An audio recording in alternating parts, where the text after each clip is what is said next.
שלום לכם, ערב טוב. יום הזיכרון לשואה ולגבורה בצל מלחמה. ישראל עוצרת ליום אחד ומתייחדת עם זכר הנרצחים בשואה ועם השורדות והשורדים שעוד חיים כאן בינינו. ביד ושם ובכנסת במצעד החיים בפולין, שבו השתתפו הפעם חטופים ששוחררו מהשבי. במקביל לכל זה, לפני זמן קצר, חמאס בהודעה דרמטית מסכימים להפסקת אש ומקבלים את ההצעה המצרית. מיד נהיה כאן עם כל הפרטים ומה יש בהסכם הזה.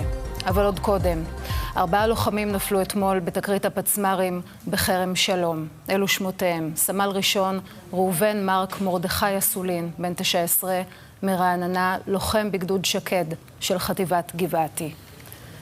סמל ראשון עידו טסטה, בן 19, מירושלים, לוחם בגדוד שקד של חטיבת גבעתי. סמל ראשון טל שביט, בן 21, מכפר גלעדי, לוחם בגדוד 931 של חטיבת הנחל. סמל מיכאל רוזל, בן 18, מראשון לציון, גם הוא לוחם בגדוד 931 של חטיבת הנחל. יהי זכרם ברוך. וישראל בימים המורכבים בתולדותיה. הנה התמונות לסיכום היום הזה.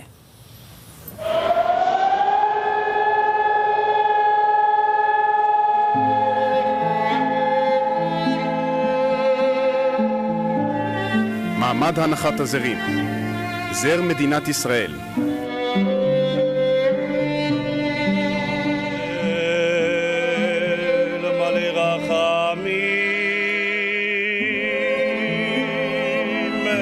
כעת מתייחדים עם כל אלו שאנחנו יודעים את שמם, ומייחלים ומתפללים גם לאלו שלא זכינו אפילו את שמם לדעת.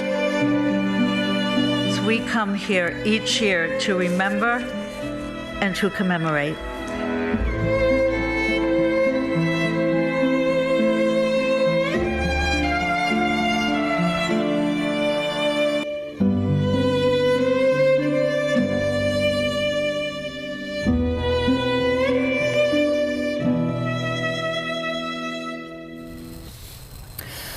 אנחנו פותחים בהודעה דרמטית של חמאס לפני זמן קצר על הסכמה להצעה מצרית, וליאור לוי, ראש התחום הפלסטיני, אנחנו איתך עם כל הפרטים, וצריך להדגיש בזהירות בשלב הזה, זו הסכמה לעסקה לפי הדיווחים, וזה יכול לקדם עסקה. זה לא נכון. שבעוד כמה שעות אנחנו הולכים כבר לעסקה. לא, אנחנו עוד רחוקים משם, אבל זה יכול להיות בפוטנציאל מכשול מאוד גדול שהצדדים עברו אותו. אנחנו מדברים על הודעה של אסמאעיל הנייה, שדיבר גם עם ראש ממשלת קטר וגם עם ראש המודיעין המצרי עבאס כאמל, והוא מודיע להם הערב, חמאס מסכים להצעה שהעברתם להפסקת האש. מיכל, זו הפעם הראשונה שבה חמאס בעצם מסכים למתווה מבלי לתת סייגים משלו. האם הפעולה ברפיח היא מה שגרם לזה? אנחנו עוד נדע כנראה בהמשך, אבל זאת העובדה. מהו אותו מתווה?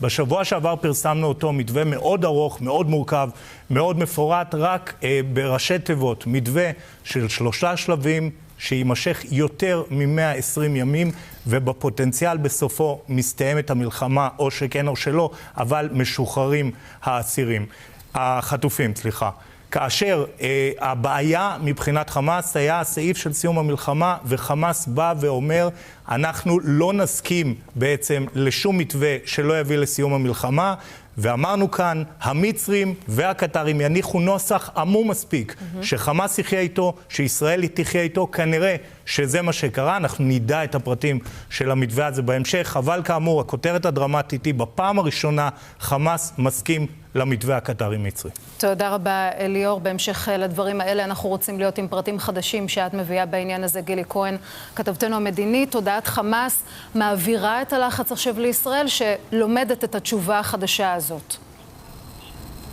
נכון, מיכל, והלחץ הזה של ישראל הוא למעשה אחרי שראש הממשלה נתניהו הצהיר שישראל לא תפסיק את המלחמה.